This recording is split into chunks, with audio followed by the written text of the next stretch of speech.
नमस्कार बच्चों, आपकी अपनी ऑनलाइन क्लासेस में आपका स्वागत है। मैं आपका हिंदी शिक्षक आज आपको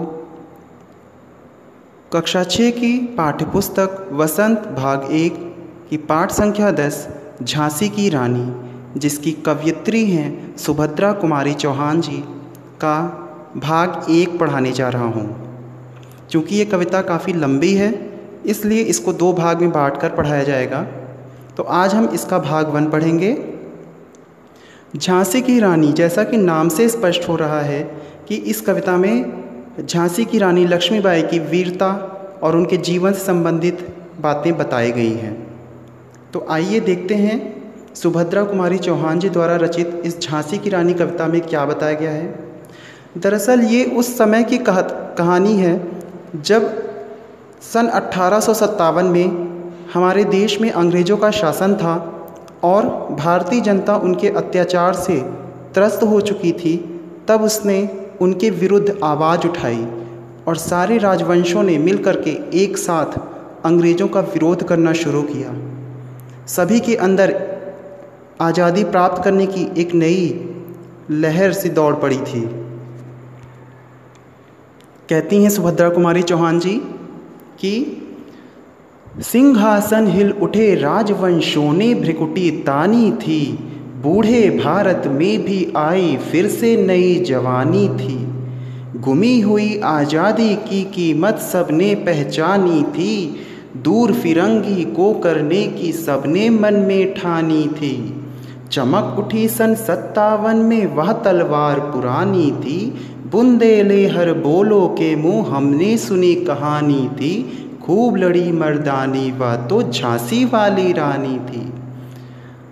कवित्री बता रही हैं कि सन 1857 में जब सारे राजवंशों ने अंग्रेज़ों के अत्याचार से त्रस्त होकर के अपनी भ्रिकुटी तानी, भ्रिकुटी का मतलब होता है भौहें। भौहें कब तानता है व्यक्ति? जब वो गुस्सा दिखाता है। तो सारे राजवंशों ने जब अपना विरोध प्रदर्शन किया, अपना गुस्सा दिखाया अंग्रेज़ों के विरुद्ध, अंग्रेजी शासन के विरुद्ध, तब उनका सिंहासन यानी उनका शासन हिल उठा, यानी वो डगमगा गया।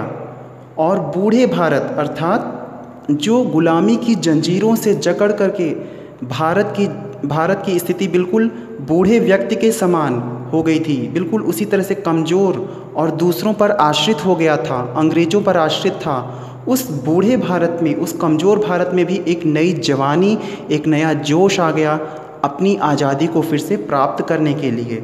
और सभी ने अपनी गुमी हुई आज़ादी को प्राप्त करने के लिए मन में ठान लिया, क्योंकि उन्होंने अपनी उस आज़ादी की कीमत को पहचान लिया था जो उनसे छीन ली गई थी। और इस तरह से सभी ने अंग्रेज़ों को, फिरंगी अर्थात अंग्रेज़ों को इस देश से दूर भगाने की मन में ठान ली, अर्थात शपथ ले ली। और इस तरह से जो सन 1857 में तलवार चमकी, वह एक पुरानी तलवार फिर से सन 1857 में चमक उठी। और इस तरह की कहानी हमने बुंदेलखंड के हर एक व्यक्ति के मुंह से सुनी है कि वहाँ पर एक वीर युवती ने युद्ध भूमि में अंग्रेज़ों के खिलाफ मर्दों के समान साहस के साथ युद्ध किया। वह झांसी की रानी लक्ष्मीबाई थी। आगे कहती हैं, कानपुर के नाना की मुँह बोली बहन छबीली थी, लक्ष्मीबाई नाम पिता की वह संतान अकेली थी। नाना के संग पढ़ती थी वह, नाना के संग खेली थी, बरछी ढाल कृपाण कटारी उसकी यही सहेली थी। वीर शिवाजी की गाथाएं उसको याद जवानी थी, बुंदेले हर बोलो के मुँह हमने सुनी कहानी थी। खूब लड़ी मर्दानी वह तो झांसी वाली रानी थी। आगे कवित्री बता रही हैं कि जो कानपुर के नाना साहब थे, यानी बाजीराव पेशवा के पुत्र नाना साहब, उनकी यह मुँह बोली बहन थी और इनका एक और नाम छबीली भी था। और वह अपने पिता की अकेली संतान थी। वह बचपन से ही नाना के संग ही पढ़ती थीं, अर्थात नाना साहब के संग ही वो पढ़ती थीं और नाना साहब के संग ही वो खेलती थीं। और उनकी बचपन की जो सहेलियाँ थीं वो कौन हैं? बरछी, ढाल, कृपाण, कटारी, ये जितने शस्त्र होते हैं वो सब उनकी सहेलियाँ हैं। अर्थात वो उन्हीं के साथ खेलती थी बचपन में, और उन्हें वीर शिवाजी की जो गाथाएं हैं, कहानियां हैं, वो उन्हें मुँह जवानी याद हैं, अर्थात उन्हें वीरों की गाथा पसंद थी। इस तरह की कहानी हमने बुंदेलखंड के प्रत्येक व्यक्ति के मुंह से सुनी है कि एक वीर युवती जिसने अंग्रेज़ों के खिलाफ डटकर युद्ध का सामना किया, वह झांसी की रानी लक्ष्मीबाई है। आगे की ओर बढ़ते हैं। लक्ष्मी थी या दुर्गा थी, वह स्वयं वीरता की अवतार, देख मराठे पुलकित होते उसकी तलवारों के वार। नकली युद्ध व्यूह की रचना और खेलना खूब शिकार, सैन्य घेरना दुर्ग तोड़ना ये थे उसके प्रिय खिलवाड़। महाराष्ट्र कुल देवी उसकी भी आराध्य भवानी थी, बुंदेले हर बोलो के मुँह हमने सुनी कहानी थी, खूब लड़ी मर्दानी वह तो झांसी वाली रानी थी। आगे कवित्री बता रही हैं कि वह लक्ष्मी तो उनका नाम था, लेकिन वह तो दुर्गा के समान वीरता की अवतार थीं इस पृथ्वी पर, क्योंकि जब वह अपनी तलवारबाजी करती थी तो उनकी तलवारबाजी देखकर सारे मराठे पुलकित हो उठते थे, आश्चर्यचकित हो उठते थे, प्रसन्न हो जाते थे। उनके जो प्रिय खिलवाड़ थे वो क्या थे? नकली युद्ध की रचना करना, व्यूह की रचना करना। व्यूह मतलब दुश्मन को कैसे घेरा जाए, कैसे, और शिकार खेलना। इसके अतिरिक्त सेनाओं को घेरना, दुर्ग तोड़ना, इस तरह के जो खेल थे वो उनके प्रिय खेल थे। इसके अतिरिक्त जो महाराष्ट्र की कुल देवी माँ भवानी थी, वह लक्ष्मीबाई की भी आराध्य थी, अर्थात उनकी भी वह पूज्य थी। और इस तरह की कहानी हमने बुंदेलखंड के हर बोलने वाले लोगों के मुख से यह कहानी सुनी कि एक वीर युवती जिसने अंग्रेज़ों का युद्ध भूमि में डटकर सामना किया, वह झांसी की रानी लक्ष्मीबाई थी। हुई वीरता की वैभव के साथ सगाई झांसी में, ब्याह हुआ रानी बन आई लक्ष्मीबाई झांसी में। राजमहल में बजी बधाई, खुशियाँ छाई झांसी में, सुभट बुंदेलों की विरुदावली सी वह आई झांसी में। चित्रा ने अर्जुन को पाया, शिव से मिली भवानी थी, बुंदेले हर बोलो के मुँह हमने सुनी कहानी थी, खूब लड़ी मर्दानी वह तो झांसी वाली रानी थी। आगे बता रही हैं कि हुई वीरता की वैभव के साथ सगाई झांसी में। अब वो लक्ष्मीबाई के विवाह की बात कर रही हैं, अर्थात जब वो बड़ी होती हैं तब उनका विवाह झांसी के राजा गंगाधर राव के साथ हो जाता है। इसीलिए बोला है कि वीरता की वैभव के साथ, वैभव हैं गंगाधर राव और वीरता की प्रतिमूर्ति हैं लक्ष्मीबाई। तो आज लक्ष्मीबाई का विवाह गंगाधर राव के साथ संपन्न हुआ और इस तरह से ब्याह करके वो झांसी में रानी लक्ष्मीबाई के रूप में पधारती हैं। इस तरह से राजमहल में, पूरे राजमहल में बधाइयाँ बज रही हैं, चारों ओर खुशियों का माहौल है।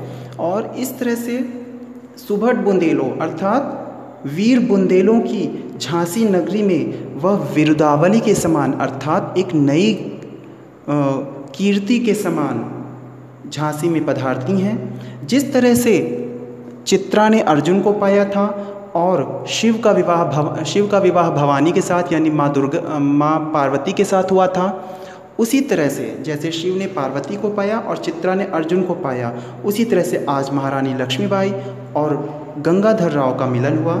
और ऐसी कहानी हमने बुंदेलखंड के हर एक व्यक्ति के मुंह से सुनी है कि वह एक वीर युवती जिसने अंग्रेज़ों के खिलाफ युद्ध भूमि में डटकर सामना किया, वह झांसी की रानी लक्ष्मीबाई थी।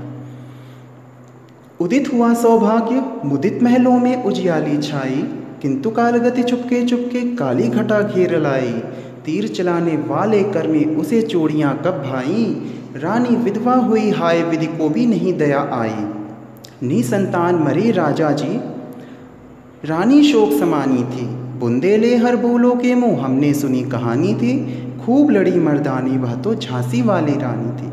अर्थात उदित हुआ सौभाग्य, अभी झांसी का सौभाग्य उदित ही हुआ था। रानी लक्ष्मीबाई का भी सौभाग्य यानी अच्छा समय आया ही था कि और महलों में उजियाली अर्थात खुशियाँ छाई थीं तभी, किंतु कालगति अर्थात समय की गति बदली और धीरे धीरे चुपके चुपके झांसी राज्य पर दुखों की काली घटा, ठीक है, यहाँ काली घटा दुख का प्रतीक है, तो दुखों की काली घटा पूरी झांसी पर मंडराने लगी।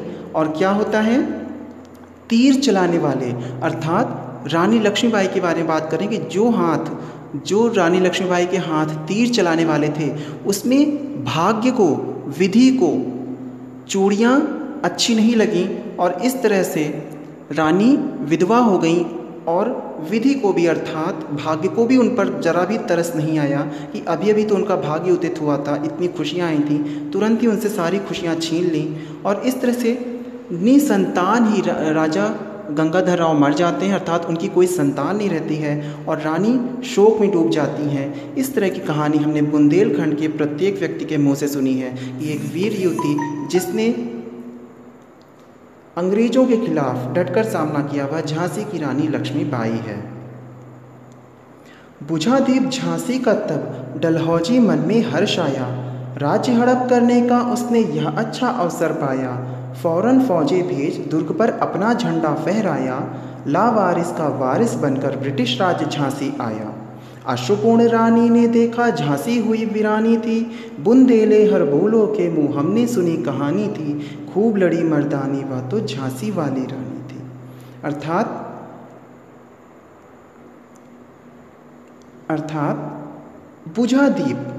बुझा दीप यानी जो राजा गंगाधर राव की मृत्यु हो जाती है तो उससे क्या होता है, वो बिना संतान के ही उनकी मृत्यु हो जाती है, जिस कारण से झांसी का कोई उत्तराधिकारी नहीं रहता है, अर्थात कोई कुल दीपक नहीं रहता है। इसलिए कह रहे हैं कि बुझा दीप झांसी का तब डलहौजी मन में हर्ष आया, अर्थात जैसे ही उसने देखा डलहौजी ने कि झांसी राज्य के राजा की मृत्यु बिना संतान की, उनकी कोई संतान भी नहीं है और उनकी मृत्यु हो गई है, तो डलहौजी मन ही मन हर्षा गया, अर्थात खुश हो गया, क्योंकि उसे राज्य हड़प करने का जो उसने एक नीति चलाई थी कि जिस भी राजा का कोई संतान नहीं होगी उसके राज्य को अंग्रेजी राज्य में मिला लिया जाएगा।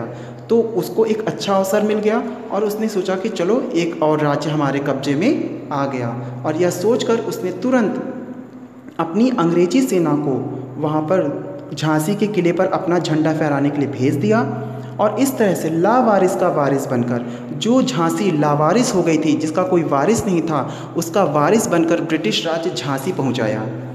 और अश्रुपूर्ण रानी ने देखा, आंसुओं से पूर्ण यानी दुख में डूबी हुई रानी ने जब देखा कि झांसी तो वीरानी हो गई है, खाली पड़ गई है, इस पर दूसरों का अधिकार हुआ जा रहा है, तो ऐसी कहानी हमने बुंदेलखंड के लोगों के हर एक व्यक्ति के मुंह से सुनी है कि एक वीर युवती जिसने अंग्रेज़ों का डटकर सामना किया, वह झांसी की रानी लक्ष्मीबाई है।